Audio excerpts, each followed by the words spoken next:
So hello guys, welcome back to my channel, and today I'm starting my vlog from I cleaned my home and I am just ironing my clothes as you all can see here and listening the bhajans. फिर मैंने सबसे पहले किए अपने कपड़े iron, और पहले मैंने किया था अपना कुर्ता आयरन भजन सुनते हुए। फिर उसके बाद कुर्ता आयरन करने के बाद मैंने करी थी अपनी पैंट्स को आयरन, क्योंकि पैंट्स को करना इसलिए मैंडेटरी हो जाता है क्योंकि वो ना थोड़ा सा उसमें क्रीच बन जाती है। सो फिर पैंट्स आयरन करने के बाद मैं चली गई थी ब्रश करने के लिए। ब्रश करने के बाद मैं सीधा चली गई थी शावर लेने।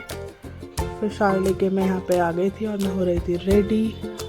और आज घर में कोई भी नहीं था बिकॉज मम्मा गए हुए थे मिष्टी को छोड़ने, क्योंकि पापा जा रहे हैं आजकल ऑफिस जल्दी क्योंकि उनकी लग गई है मॉर्निंग की शिफ्ट।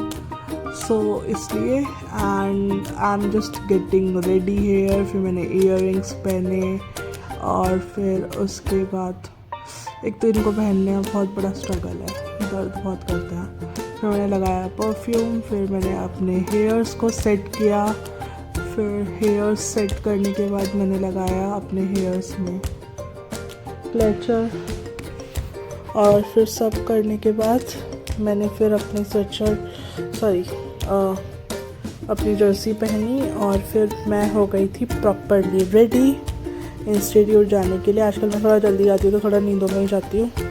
फिर यहाँ पे मैं अपने इंस्टीट्यूट के लिए निकल गई थी and I just reach there after 10 to 15 minutes. और फिर यहाँ पर मैंने इन लोगों को पढ़ाया। फिर सर ने सारी सेटिंग चेंज कर दी थी, पता नहीं उन्हें क्या हो जाता है। फिर मैं चली गई थी अपने दूसरे वाले इंस्टीट्यूट में अपनी इंग्लिश की क्लास लेने, और मैंने सारी लाइट्स ऑन करी जब तक अभी तक कोई बच्चा आया नहीं था। और फिर उसके बाद मैं हो गई थी ऊपर शिफ्ट क्योंकि नीचे हो रहा था कुछ काम। फिर इन लोगों को पढ़ाने के बाद मैं निकल गई थी अपने होम ट्यूशन। फिर मैं होम ट्यूशन पहुंची और फिर होम ट्यूशन पढ़ाने के बाद मैं डायरेक्टली आ गई थी इंस्टीट्यूट दोबारा। फिर इंस्टीट्यूट आने के बाद मैं यहाँ पे थोड़ी देर बैठी हुई थी। फिर मैंने अपने सारे शाम के बाद उसको बढ़ाया और मैं निकल गई थी फिर मंडे मार्केट एक्सप्लोर करने। और फिर मंडे मार्केट एक्सप्लोर करके मैं चली गई थी अपने घर। So that's all for the day. Thank you for watching it. Bye bye. Take care.